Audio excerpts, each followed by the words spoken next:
Muchas gracias por continuar con nosotros. Llegó el momento de la entrevista central y tenemos a nuestro invitado Manolo Pichardo, miembro del Comité Político, Dirección Política de la Fuerza del Pueblo, y también dirige el Comité de Relaciones Internacionales del Partido Verde. Muy buenos días, Manolo, ¿cómo está? Buenos días, gracias por la invitación para estar con ustedes. Siempre los veo. Gracias. Pero hoy están muy gracias. machistas ustedes. Sí, hoy la Rosa camarada Rosa Ajá. decidió quedarse. Ya. Pero un saludo para ella y para Namitila. Gracias, se los haremos llegar. Sí, sin duda, sin duda. Con ustedes siempre es posible hablar de una diversidad de temas impresionantes, pero empecemos por un punto que ha estado muy así urticante desde el 27 de febrero, cuando el presidente de la República llamó al pacto al pacto de nación. Y luego en algún momento ustedes en primera instancia participaron y luego se retiraron, y el argumento fue que no había un documento base para el inicio de las discusiones. Háblenos un poco de eso. ¿Por qué participan en principio y por qué después se retiran? ¿Y qué ustedes pretendían que contuviera ese documento base al que ustedes hacen referencia? Mira, lo primero es que la convocatoria se hizo de un día para otro.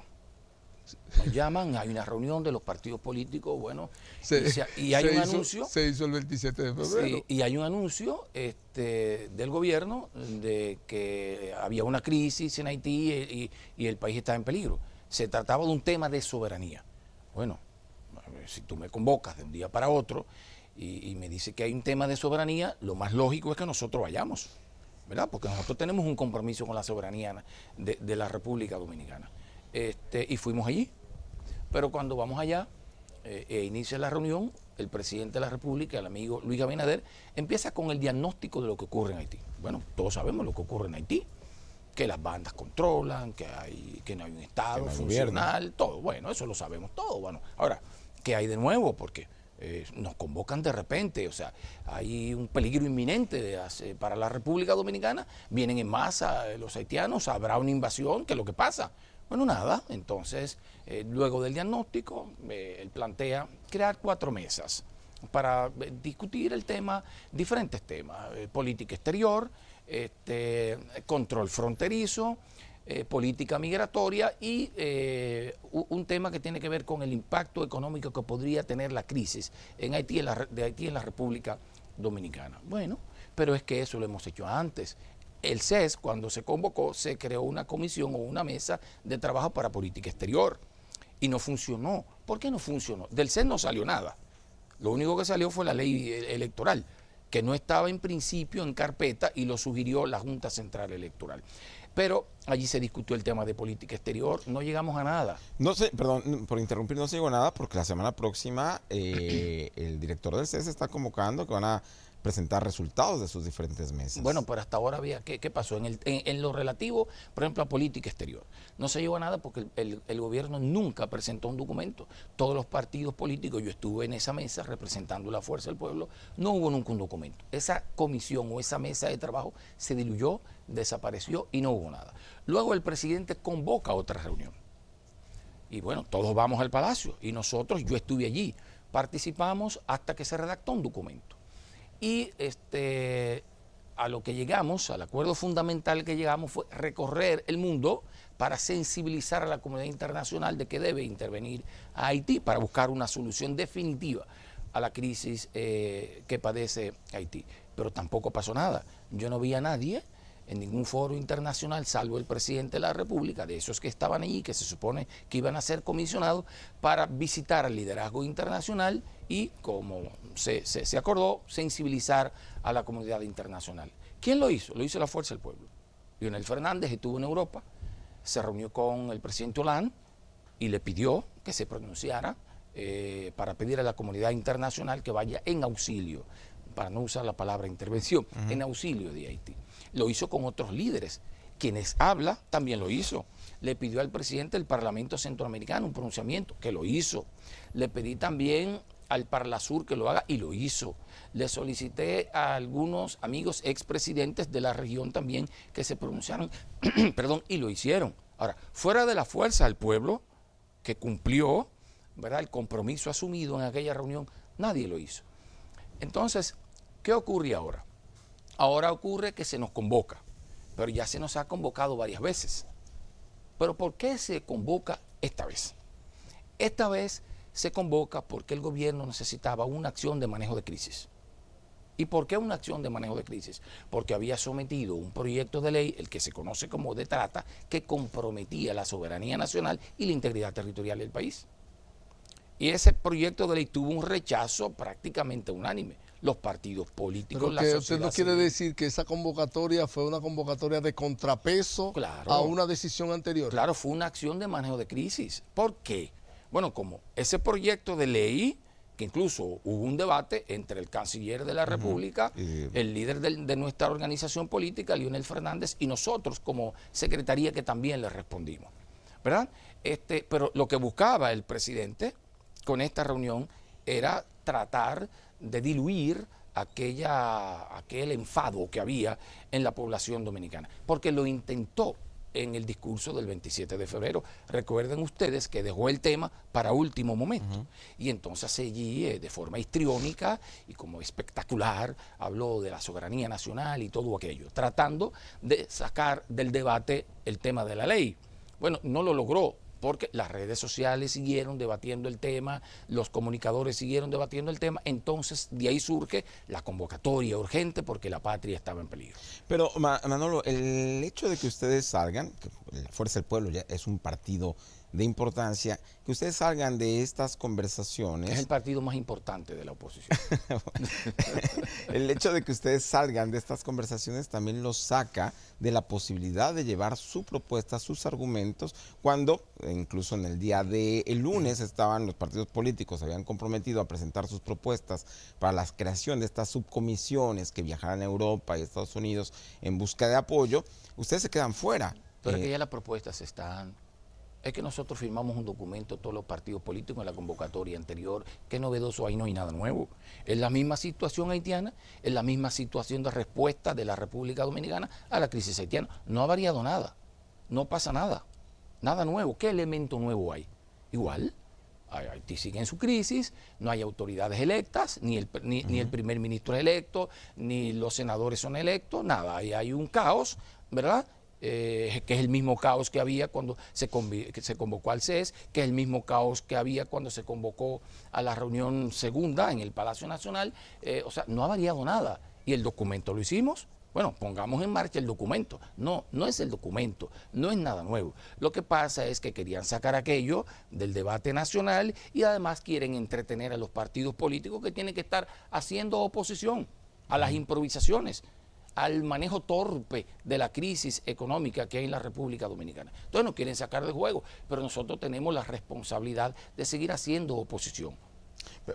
Perdón, Manolo, usted ha hecho mucha referencia al proyecto de ley de trata y también hizo referencia al debate, podemos decir, epistolar, de alguna manera, que tuvo el líder de su partido, el expresidente Fernández, con el canciller Roberto Álvarez a través de artículos en el Listín Diario, en el que se estuvieron respondiendo. El canciller incluso llegó a considerar que el presidente Fernández no tenía memoria porque durante su administración, la última, se suscribió el Acuerdo de Palermo, por ejemplo, en el que se habla de la protección de las víctimas de trata. ¿Qué se incluye, qué no incluye este proyecto de ley? ¿Por qué se considera que afectaría a la soberanía nacional? Pero lo que pasa es que el Acuerdo de Palermo no le quitaba al Estado Dominicano la decisión de deportar personas que estuvieran de manera irregular en la República Dominicana, no la quitaba.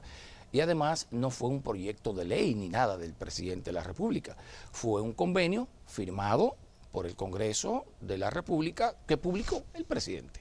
Pero allí en ese documento, si ustedes lo revisan, en ningún momento se le impide al Estado Dominicano deportar a ciudadanos que estén de manera irregular el proyecto de ley sí.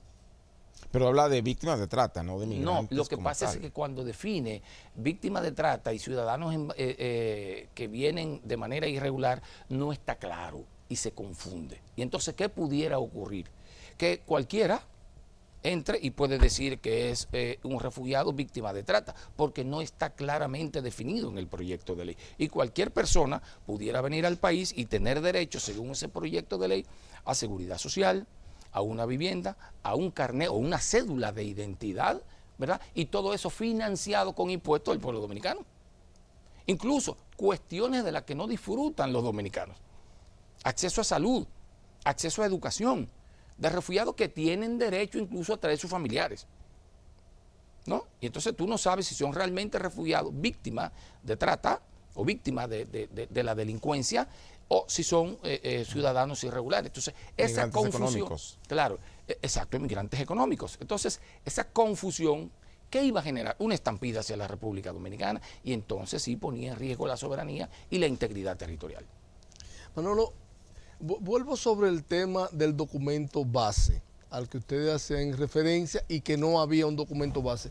¿Qué ustedes entendían o entienden que debía contener ese documento base para el inicio de las conversaciones de ese pacto de nación al que llamó, al que convocó el presidente de la República? Bueno, ¿Qué ustedes mira, entienden?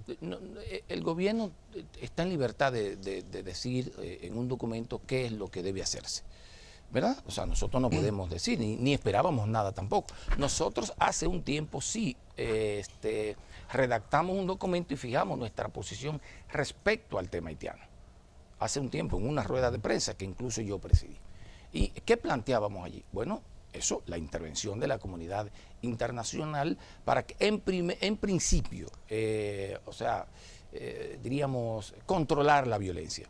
Y luego, que creemos que hay que impulsar el desarrollo productivo de Haití, porque sin eso no habrá manera de que en Haití las instituciones puedan funcionar, la democracia pueda funcionar. Lo primero es generar riquezas. Si tú no generas riquezas, tú no puedes tener un Estado viable y estable. Y entonces eso es lo que nosotros proponíamos. Pero tiene que ser una intervención de la comunidad internacional, porque la República Dominicana no es la solución al problema haitiano.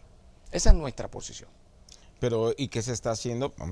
En esta convocatoria que es el presidente también estaba la comisión para mitigar los efectos de la crisis haitiana en la economía dominicana. Una posibilidad incluida está la de generar riqueza en la frontera, generar fuentes de empleo en la zona fronteriza, que eso ha permanecido semi-paralizado. La ley de desarrollo fronterizo lleva años y los resultados, incluso hay quienes dicen que 2 o 3 empresas se han beneficiado, no la región.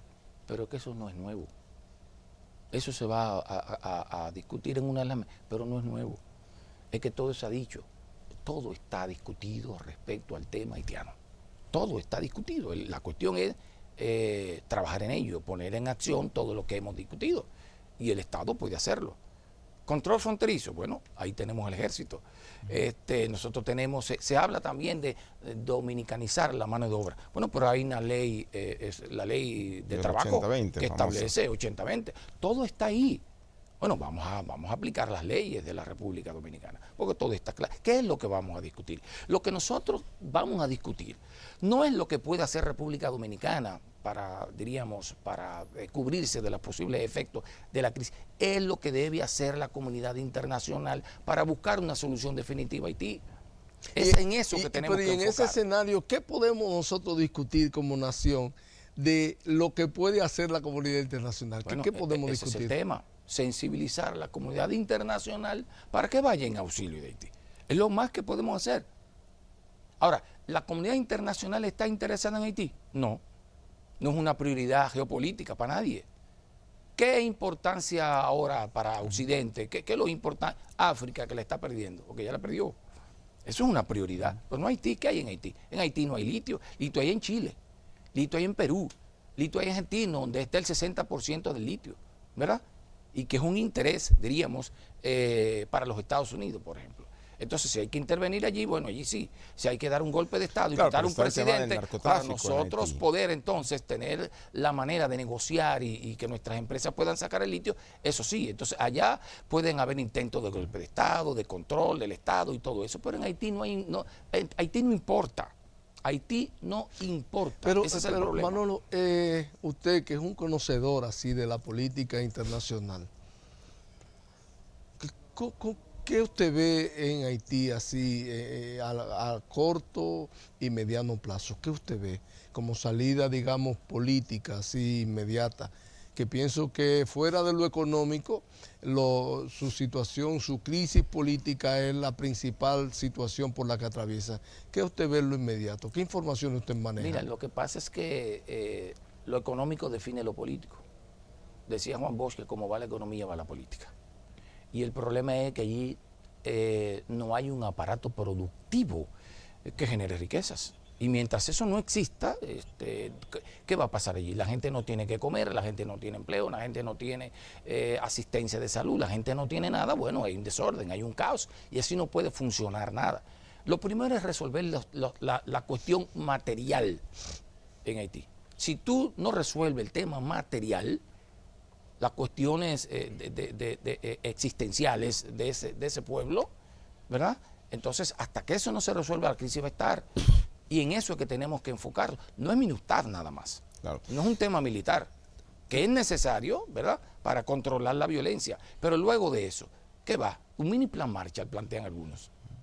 La semana próxima seremos sede por segunda ocasión de la Cumbre Iberoamericana y tendremos, si no vienen los presidentes, pero al menos sí representantes de las principales economías de la región, algunas de las cuales ya tuvieron tropas e inversiones en Haití, como Brasil, Argentina, Uruguay, Chile, Sí. e incluso viene también España. Debería de ser ese el momento en el que República Dominicana ya no insista en que vayamos, que Estados Unidos envíe tropas de paz, sino que América Latina ayude de alguna manera, que también está afectada por la crisis haitiana. Claro. Está tanto Chile como Brasil lleno de haitianos, México también. Así es. ¿Qué pueden hacer? ¿Qué les puede...? Por eso pregunto, ¿por qué ustedes se salen de esta reunión cuando viene la cumbre iberoamericana, que ustedes pudieron haber planteado sus propuestas para llevar a esa cumbre demandas para el resto de América Pero Latina? nada nos impide a nosotros hacer propuestas. Nosotros hacemos nuestra propuesta. ¿Y por qué tenemos que hacerla ahí? Porque tenemos que estar atados. Porque el gobierno tiene que encerrarnos en el Palacio Nacional, en un salón del Palacio, para que nosotros no podamos decir con libertad lo que nosotros queremos decir. Entonces, nosotros lo vamos a plantear y lo podemos plantear y lo haremos, ¿verdad? Yo creo que esa cumbre es importante.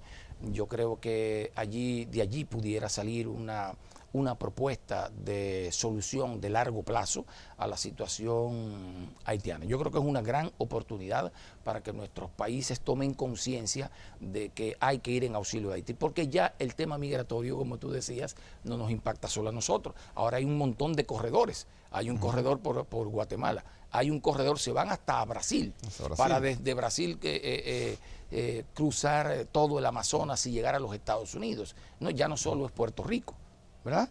Y bueno, y entonces yo creo que es como tú decías, una gran oportunidad para discutir ese tema y buscar una salida definitiva al problema haitiano.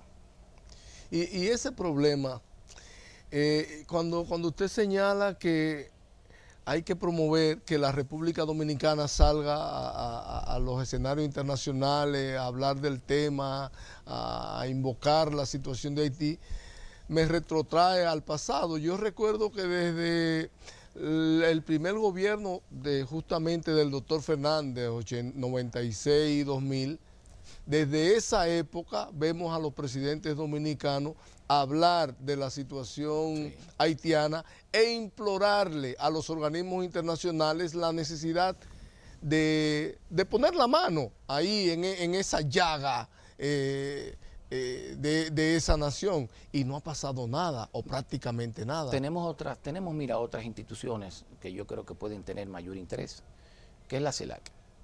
La CELAC es la gran sombrilla integracionista de América Latina. Yo creo que puede poner en agenda, ahora que la CELAC retoma un rol, diríamos, protagónico en la región. Con el ascenso de Lula. Con el ascenso de Lula y con la presidencia de López Obrador México, bueno, y una serie de gobiernos de carácter progresista que tienen interés en que funcione la CELAC, porque los otros gobiernos no tenían interés, la desmontaron, como desmontaron Mercosur y como intentaron desmontar todos los procesos de integración latinoamericana. Pero ahora yo creo que todo ha tomado un curso distinto, hay un interés en la integración comunitaria latinoamericana, y América Latina le importa a Haití. A quien no les importa Haití son los otros. Entonces hay esa sensibilidad por Haití, y yo creo que allí se debe plantear la situación haitiana, porque además, no solo por la sensibilidad y porque es parte de nuestra región Haití, sino también porque está afectando directamente ya la situación haitiana al resto de los países de nuestra región, con la migración que ya está en todas partes. Claro, Manolo, ayer el presidente de la República insistió con el tema de el desmonte arancelario del arroz como parte del Tratado de Libre Comercio. Es un compromiso que está ahí, fue suscrito por el Estado Dominicano y se tiene que cumplir a partir del 1 de enero del 2025. ¿Qué opciones tenemos? Usted, como exmiembro del Parlacén, ¿cree que es una buena opción acudir, apelar a los gobiernos centroamericanos para que en conjunto le pidan a Estados Unidos una renegociación, o cuáles opciones nos quedan? Mira, ahí hay males de origen en ese problema. O sea, lo primero es que entramos tarde al DERECAFTA, cuando ya todo estaba prácticamente hecho, ¿no? Todo estaba acordado, entramos tarde y pudimos salvar algunas cosas. Pero eso, ¿quién lo hizo? Bueno, lo hicieron los actuales, los que nos gobiernan actualmente, que estaban en el 2003, 2004, fueron los que hicieron esa negociación. Una negociación además torpe, y además no tuvieron la visión de entrar a tiempo a las discusiones, y bueno, no protegieron el arroz y no protegieron otros rubros importantes. ¿Y ahora qué pasa? Bueno, el desmonte natural. Nosotros somos parte de ese acuerdo de libre comercio. Yo veo al presidente de la República, yo no voy a permitir, bueno, ¿y cómo es que no lo vas a permitir si eso no depende de ti? Bueno, el presidente no tiene acostumbrado a ese tipo de cosas, que me parece, y me disculpa él, que me parece un poco irresponsable, porque él sabe que es un acuerdo y que los acuerdos se cumplen. Ahora, él quiere que proteger a los productores nacionales. Bueno, tendría que plantearse una discusión de todo el acuerdo de libre comercio entre Centroamérica y Estados Unidos. Eso pudiera ser, porque ir a la OMC, bueno, ¿y para qué? ¿Existiría la posibilidad de un arbitraje? Pero no sé, porque es que tú firmaste eso. Lo que tú tienes que hacer es cumplir. Y lo que está planteado es el desmonte arancelario. Bueno, ¿qué salida tenemos? Pero esa es la gran pregunta. O sea, esa es la gran pregunta. ¿Qué salidas tenemos? Bueno, ¿qué salidas tenemos? Bueno, los Estados Unidos subsidian a los productores de arroz, subsidian a todo. Es más, el acuerdo de libre comercio con Centroamérica se dio en el ámbito de una apertura comercial global.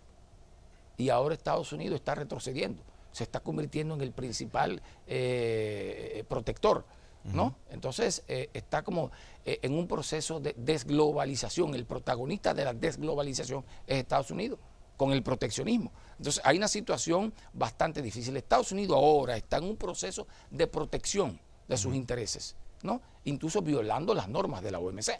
Justamente por eso, el tema de los subsidios al sector agrario estadounidense, que son enormes, millonarios, ¿puede ser un argumento para llevarlo al seno de la OMC? Sí puede ser, porque que lo subsidian todos sus productores, y entonces ahí hay una competencia desleal. Si tú me subsidias a tus productores de arroz, no puede entonces entrar, porque eso incluso no puede subsidiar a tus productores para competir.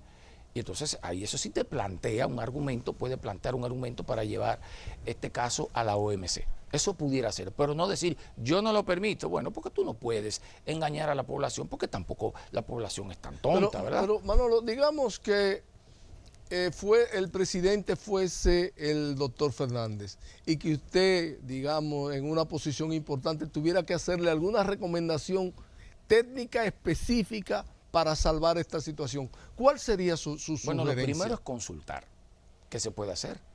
Si nosotros podemos, desde el DERECAFTA, renegociar. Ahora, la renegociación del arroz implica renegociarlo todo. Habría que ver si nos conviene una renegociación del DERECAFTA. Y entonces eso es lo que puede ocurrir. No hay otra posibilidad. Porque Trump tú no puedes impedir la entrada del arroz, porque entonces tú tendrías un problema ya en la OMC. Porque nos van a demandar ante la OMC.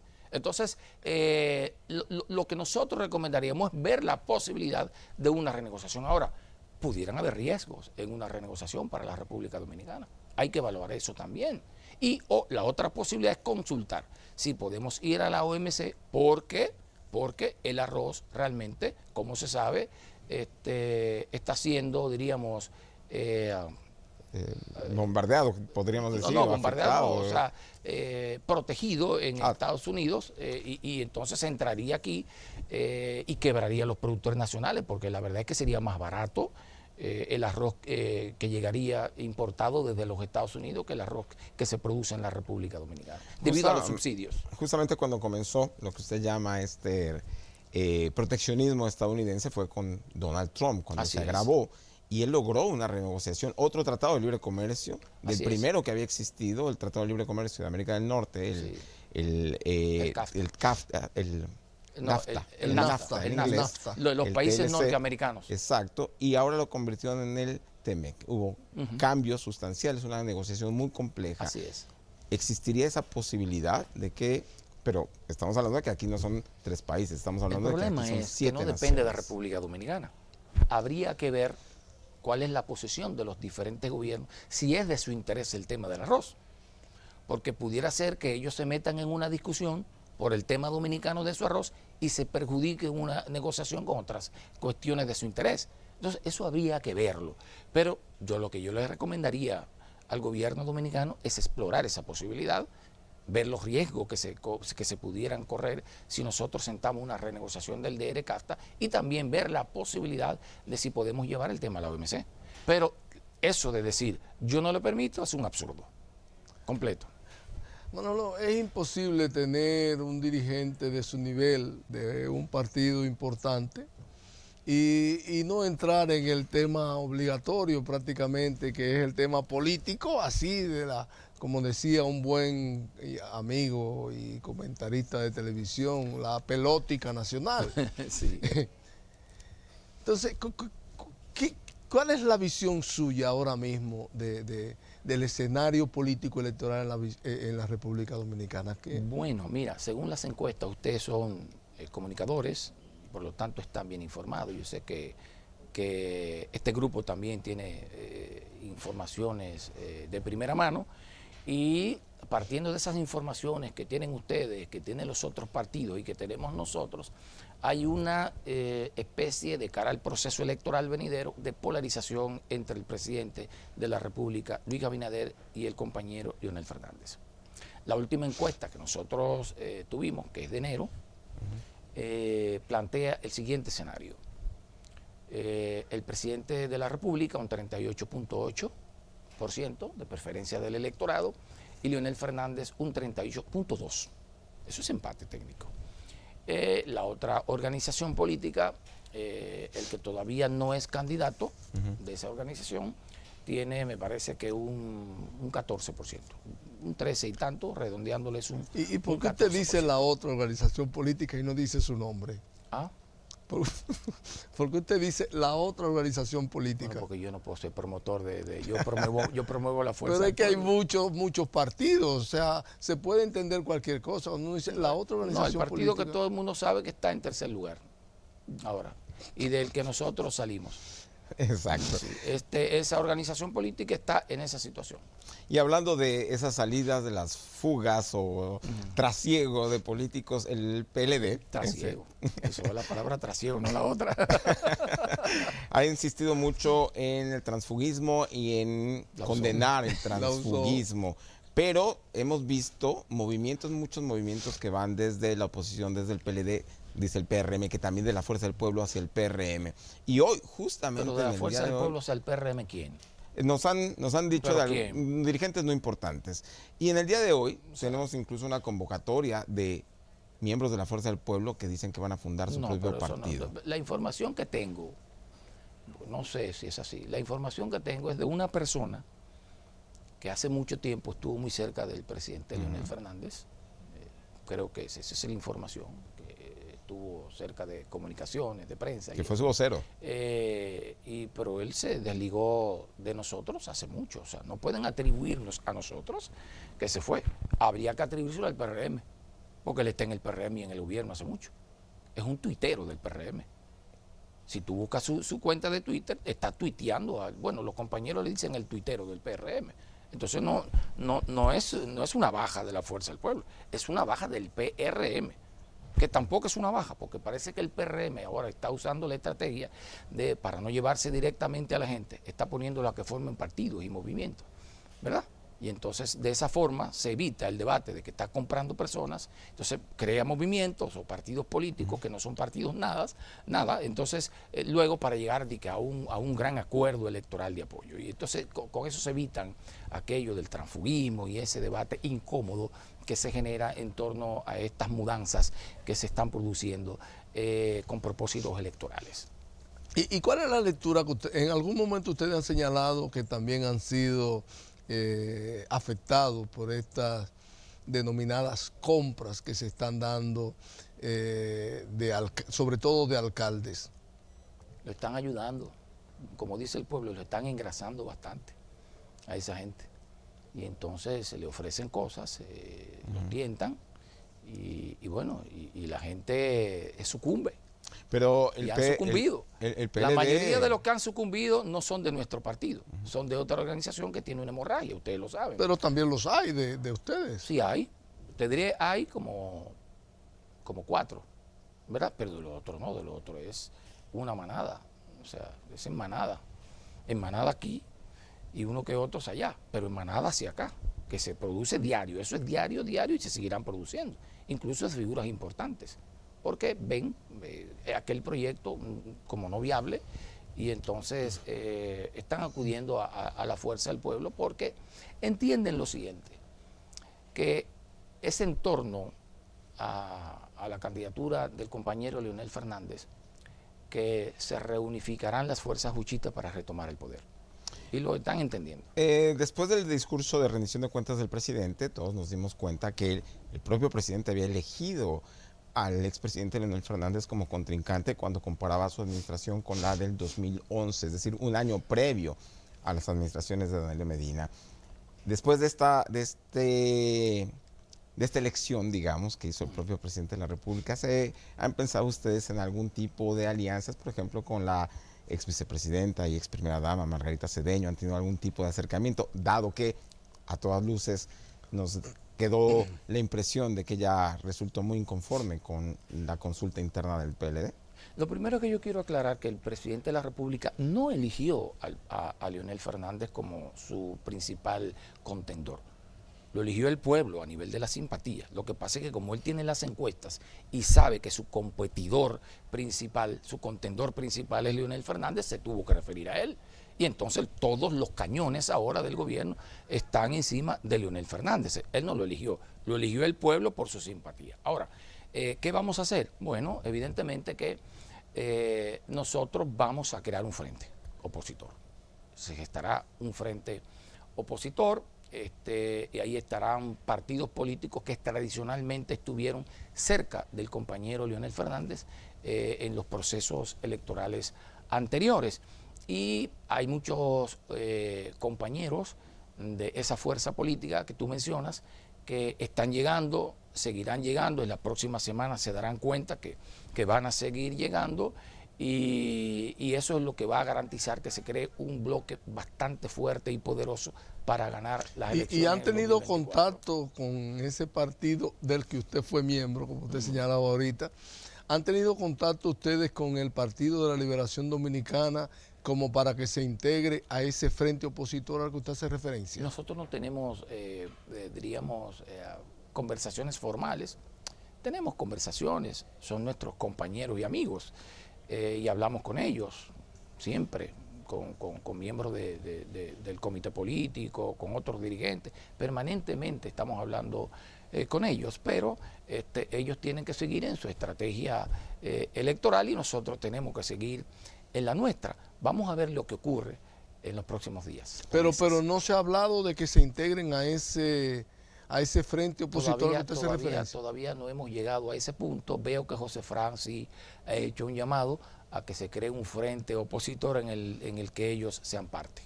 Sí, leyendo algunos de los comentarios de la audiencia en nuestro chat en vivo en YouTube. Son comentarios, no le hacen preguntas como tal, pero sí le recuerdan, por ejemplo, la ley, la privatización de los ingenios del CEA, que fue durante la primera administración del expresidente Fernández, y del contrato minero 97.3. No tengo claro a qué se refieren.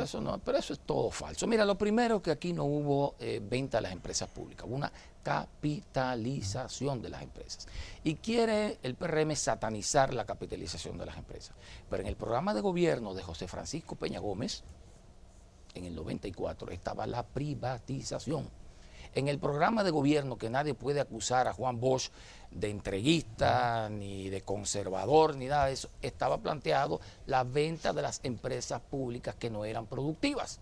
Así es que total, o sea, era un consenso nacional que había que buscarle una solución a esas empresas que representaban una carga para el Estado dominicano. ¿Y qué hicimos nosotros?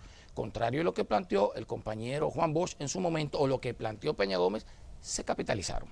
Y ahí están las empresas, y están funcionando, y están rindiendo económicamente para el pueblo dominicano. Lo otro es una mentira, y están recurriendo y le están repitiendo, pero no es así. Sí, usted nos presentó su libro, el más reciente, El desplazamiento del poder global. Y obviamente, que no lo he leído, por supuesto, pero me hace pensar que está hablando del poder que está adquiriendo, muy importante, China, económico y políticamente. El expresidente Fernández, durante sus administraciones, tuvo muy buena relación con China. Se recibió mucho apoyo económico, con Taiwán, mucho apoyo económico de Taiwán. Y fue durante una administración PLDista de Danilo Medina que rompimos relaciones políticas, diplomáticas con Taiwán para establecerlas con China. En este reordenamiento global, ¿qué papel jugamos, República Dominicana? ¿Cómo debemos de aprovechar este poderío chino que tiene intereses en la región? ¿Cómo República Dominicana debería aprovecharlo y también mantener el equilibrio entre Occidente y Oriente? Yo creo que los gobiernos nuestros tienen que ser pragmáticos. Es un mundo, asistimos a la configuración de un mundo multipolar. Hay muchos intereses, ya no hay un hegemón, ni siquiera dos hegemones. O sea, no es China y Estados Unidos, hay otros actores también que inciden. Incluso la agenda global ya no la puede decidir Occidente. Para diseñar la agenda global tienen que hablar con China, o tienen que hablar con Rusia, o tienen que hablar con otros países, incluso en vía de desarrollo, que no son tan poderosos, pero que empiezan a tener incidencia en el tablero geopolítico. Por lo tanto, nuestro partido, o el gobierno de nuestro partido, tiene que ser pragmático, o sea, tener relaciones con todos y defender siempre los intereses de la República Dominicana. Cuando China comenzó a manifestar interés en el puerto de Manzanillo, un puerto muy importante por su cercanía con Estados Unidos, el gobierno de Estados Unidos de inmediato le recordó a República Dominicana el peligro de tener sus infraestructuras de seguridad en manos privadas o en manos de otros gobiernos. El puerto de Manzanillo todavía está ahí, a punto de comenzar. ¿Cuál debería de ser la actitud dominicana? ¿A dónde sí lo abre? ¿A dónde no permite la inversión? La República Dominicana tiene que abrirse, como dije, tiene que ser pragmática. Si vienen inversiones de China, muy bien. Si vienen inversiones de Estados Unidos, también. Si vienen inversiones de Rusia, muy bien. O sea, el problema, la confrontación geopolítica y por el dominio de los mercados y todo entre dos potencias no puede implicar a nosotros. Ese no es nuestro problema. Nuestro problema es la República Dominicana. Los intereses de la República Dominicana. Y si en un momento nos beneficia una inversión china, bueno, bienvenida sea. Si es con Estados Unidos, que es nuestro principal socio comercial y que tenemos que tener buenas relaciones con ellos, pues muy bien. Entonces yo creo que las relaciones tienen que ser pragmáticas. El mundo cambió, no hay un hegemón, ¿verdad? Y entonces, partiendo de eso, nosotros tenemos que tener relaciones buenas con todo el mundo, relaciones de cooperación con todo el mundo, ¿verdad? Defendiendo siempre, insisto, los intereses de la República Dominicana. Pues muchísimas gracias, Manolo, miembro de la Dirección Política de la Fuerza del Pueblo y encargado de las relaciones internacionales de ese partido. Muchísimas gracias por haber estado con nosotros, y nosotros nos vamos ya con nuestra compañera Linda Cortorreal, que tiene el segundo boletín informativo del día. Y después de la pausa, no se vayan porque nuestro compañero Martín Rodríguez desde Miami tiene toda la información acerca del triunfo de República Dominicana sobre Israel y el partido de esta noche contra Puerto Rico en el Clásico Mundial de Béisbol. Muchísimas gracias por estar con nosotros.